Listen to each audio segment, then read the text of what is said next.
Out of all the characters in Star Wars, who's your least favorite and why? Because today I'm building my most disliked Star Wars characters in LEGO and recreating scenes that made them infamous. So let's do this.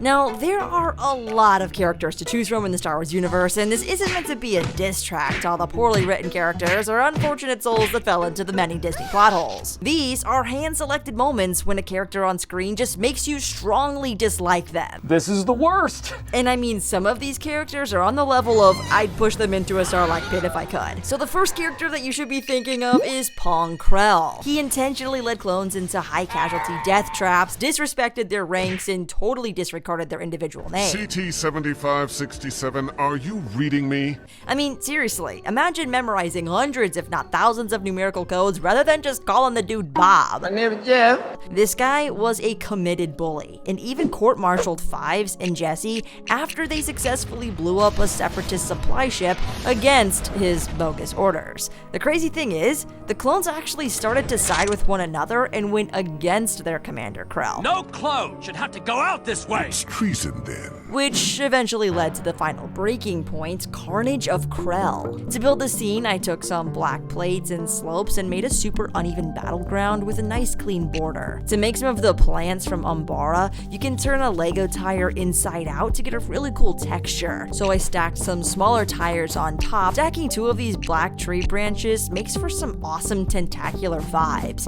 And I also made these smaller, pokey, and weird looking plants too. There are these big round trees with red lights in them, and you can create this by using clips on one of those webbed pieces. But my favorite plant is this sort of lavender tentacle, which I achieved with a bunch of clips, and I love the way this turned out. Pong Krell tricks both sides of the 501st and 212th to fight against each other, thinking that one of them is disguised as Umbarans. He's captured for this, You're being relieved of duty. but eventually escapes and unleashes carnage. Wait, not that carnage. This scene is just so epic, but also so sad because Krell turned to the dark side.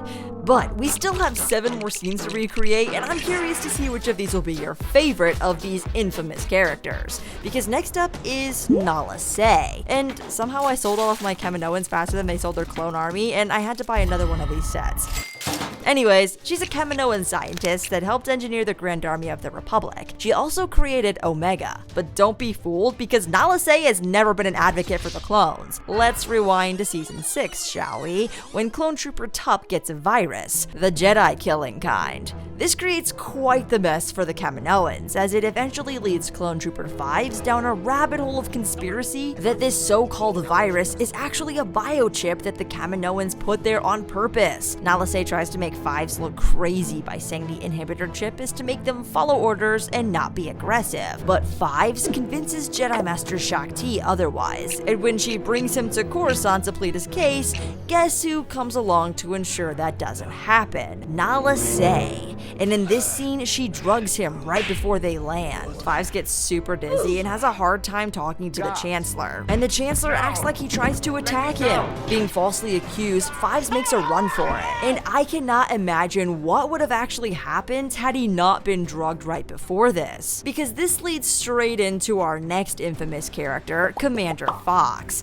And to make things worse, LEGO really messed up the torso printing on this figure so that it looks like his torso is pink instead of white. Excuse me, what's the actual... And now we all just love to hate on this guy because of what he did next. First, I grabbed these 2 plates and I built another border. Then I placed these bricks on their sides and left some of the studs facing upward so that I could connect these transparent curved rods to make it look like this ray shield. I placed in Rex and Anakin contained inside, and Fives standing there moments before he's surrounded by the Coruscant troopers and shot by Commander Fox. It really had fans questioning why they didn't set to stun instead of blasting him in the chest, but this remains one of the most infamous scenes in all of the Clone Wars.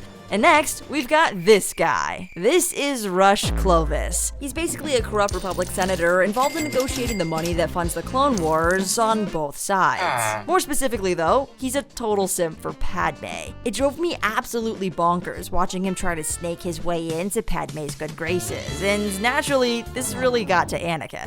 Get away from her! Anakin, no! Both of you stop this! Eventually, they end up on his home planet Scipio, where he's backed into a corner with both sides of the war angry at him, but mostly Anakin. So to build this scene, I need something round, and this wasn't big enough, so I used these wedge plates, and by connecting them all together, you get this really nice incomplete donut.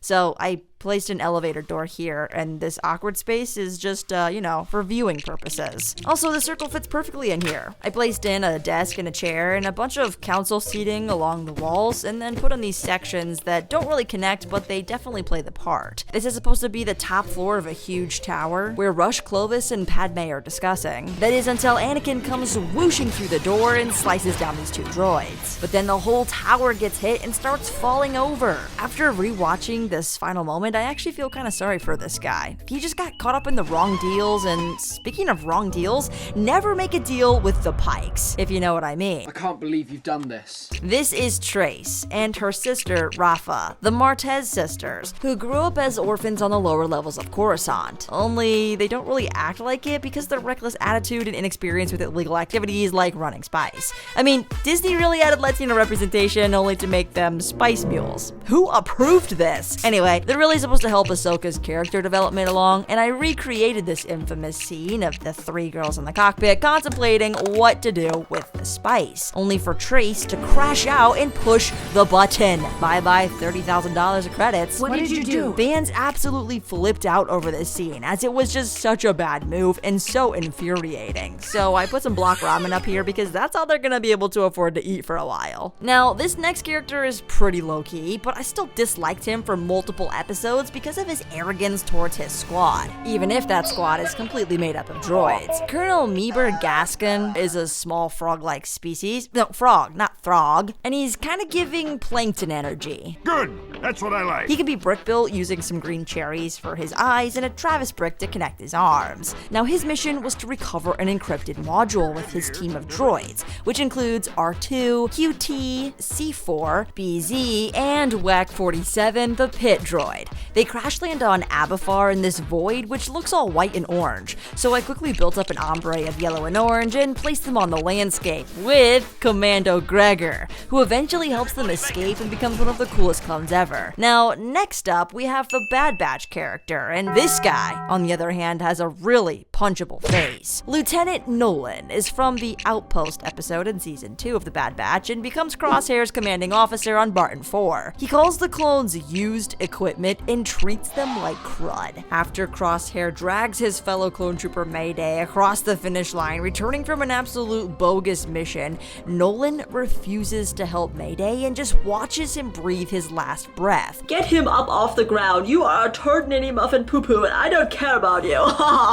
And that was the final straw for Crosshair. Although this scene is super simple, I love how the ombre of the flooring came out because it does show some of the texture that comes through in the nicer animation. But even all the nefarious, devious, and infamous actions that we've covered so far can't even scratch the surface compared to what this next character has done. Tarkin is by far one of the most ruthless, villainous, and cutthroat characters in all of Star Wars. Arguably his first major infamous event was his order to Admiral Rampart to completely and utterly sink the cloning facility on Kamino. So to build Tipoca City, I made up another border and covered this one in blue tiles and cheese slopes to represent the waves. I've utilized these dishes and some cone pieces to make the round iconic platforms. This one is on fire after being directly hit and it's crashing into the water below, with more lasers raining down from above. Using some Travis bricks and these inverted slopes, I managed to build this micro Venator complete with engines and another laser firing from the side. Placing that up top, we now have Tipoca City under aerial bombardment, which really acted as a warm-up for Tarkin, who later destroyed Alderaan. And that is going to be our final character and scene of the most infamous Star Wars characters that I could come up with, but let me know in the comments which was your favorite and who I missed.